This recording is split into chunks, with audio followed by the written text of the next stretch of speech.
Hello, my name is Allison Carmen, and welcome to my podcast, 10 Minutes to Less Suffering. And the name of today's podcast is Emptiness Leads to Fullness. And I've been thinking a lot about this lately. I was listening to a class by Guy Finley, who is an amazing spiritual teacher, and you could find his live streams on YouTube and Facebook. And he was talking about a passage from the Tao Te Ching by Lao Tzu called The Nature of Usefulness. And there are many interpretations of this passage, but I'm going to read to you one that was translated by Raymond Blackney. The nature of usefulness. 30 spokes will converge in the hub of a wheel, but the use of the cart will depend on the part of the hub that is void. With a wall all around, a clay bowl is molded, but the use of the bowl will depend on the part of the bowl that is void. Cut out windows and doors in the house as you build, but the use of the house will depend on the space in the walls that is void. So advantage is had from whatever is there, but usefulness rises from whatever is not. And what I really took from this passage was this idea that we really experience the empty space. And that's where life happens. And we are the structure that holds the space. And we're so busy filling everything up, keeping busy, that perhaps we're not always in a receiving state, in an empty state, to really receive what we truly want in life. And I've been thinking about myself lately as this empty cup. And it might sound silly at first, but if you think about it, we're these human vessels and things are always coming and going. But if we keep grasping and pulling and filling, how are we using that space? Are we really maintaining a life that we want, creating a life that we want, respecting the flow of your life, respecting how things come and go, how we build things? And sometimes I think that is in the emptiness that we see ourselves, that we get a clearing, that we actually get in touch with our true desires and the things we really want in life. Because if we're always grasping at a fear of not having, we want certainty, we don't want to suffer.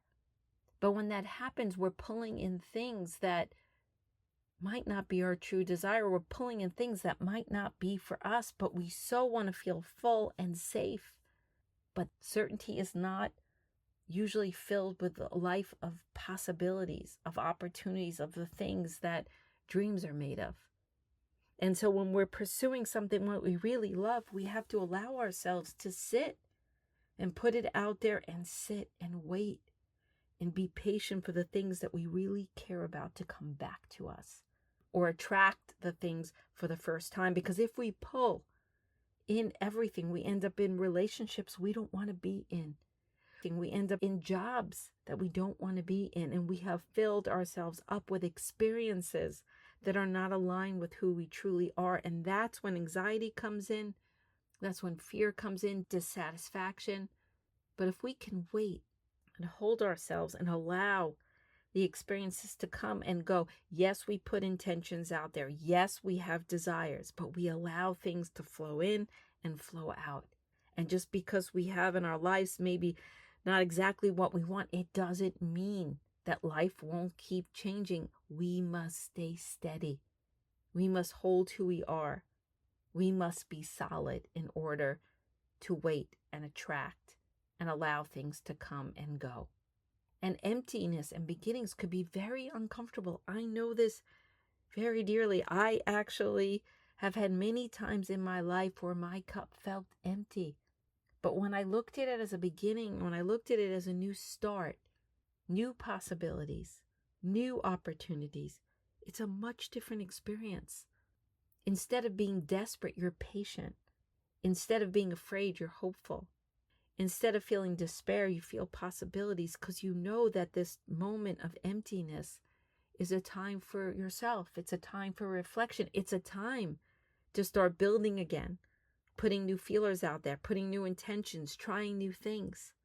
And then as things fill up, as new experiences come, you get to be present. You get to enjoy them. You get to build on them. Knowing that as life changes, things might go, but new things come as well. You start to have faith in the flow of life.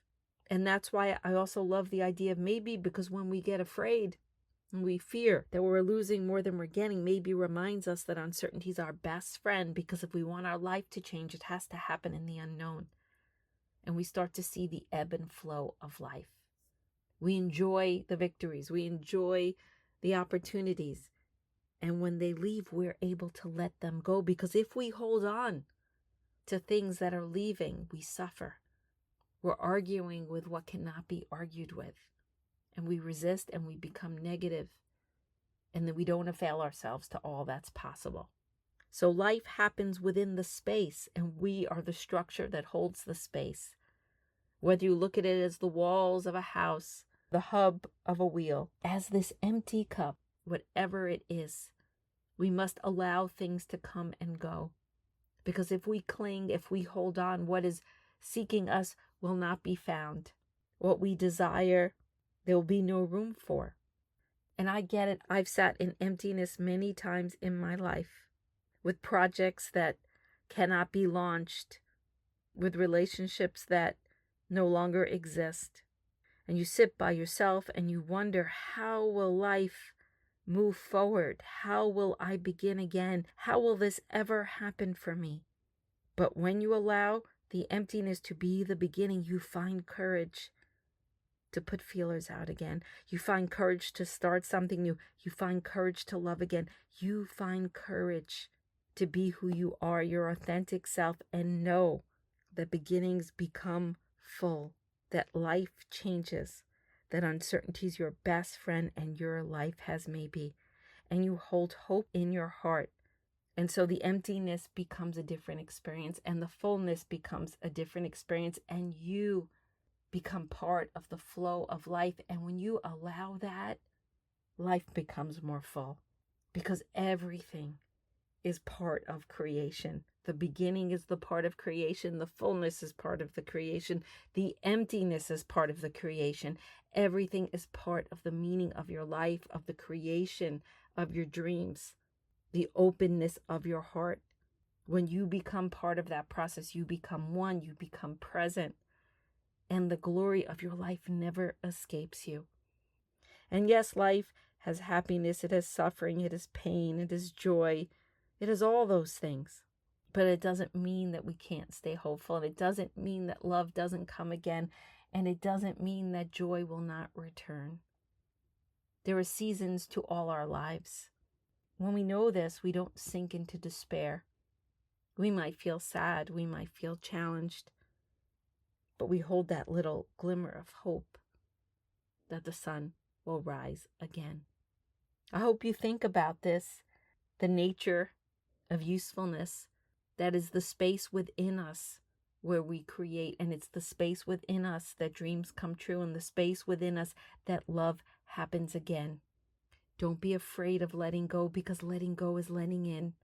And don't be afraid of letting in, because letting in is letting go. It's all always happening, and we shouldn't be afraid, because we're always creating. There are always new possibilities. There are always new opportunities. Maybe in a way our cup is always full. And for all we know, at any given moment, maybe the best is yet to come.